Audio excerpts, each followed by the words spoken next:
Tally. Where did you disappear to? I tried to wake up, but instead I met a zombie. Oh right. You met a zombie. Kids and their wild imaginations today. I did meet a zombie. And I figured out how I am going to wake up. I just have to let you finish teaching me about the Romantic era.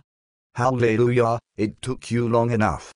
The music was motivated by art and poetry. Its structure was the same as the classical era, except it employed more emotion. The composers could express themselves in their music. Did anyone play the piano? Yes, the piano was the most popular instrument. The piano, at the time, allowed composers to express their artistic abilities. Frédéric Chopin, the Polish composer, made the piano the instrument adored by all, because all of his works included the piano.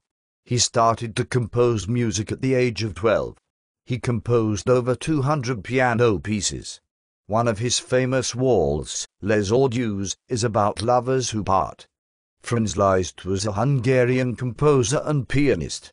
He was known to play with passion and intensity. The composers experimented with the length of their compositions and different harmonies. There were two kinds of composers, the conservative and the non-conservative. The conservative composers used the style of the Romantic era, but they stayed close to the classical boundaries.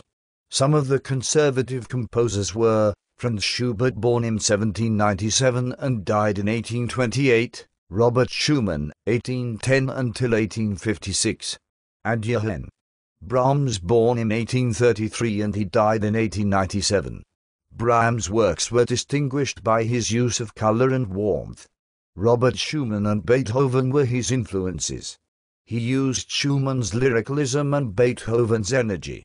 The non-conservative composers challenged the boundaries. Some of the composers were Hector Berlioz, 1803 until 1869, who is best known for Symphonie Fantastique. Richard Wagner, 1813 until 1883, was a German composer and conductor best known for his operas.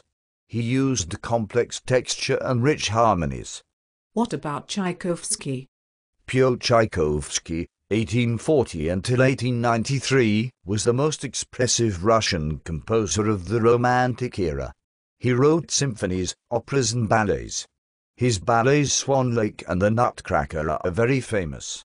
Felix Mendelssohn, 1809 until 1847. His music was marked by an effortless flowing, clarity and delicacy. Let me guess what's next. Their themes. Correct. The music had a plot or tried to create a scene. Their music was personal, the suffers of the composers was reflected into their music. The melody was a main feature. To show others their culture, composers used elements of folk music in their compositions. The themes were events taking place in far-off places, an escape from the political opposition and the fates of national and religious groups. The element of fantasy was essential. That is all. What?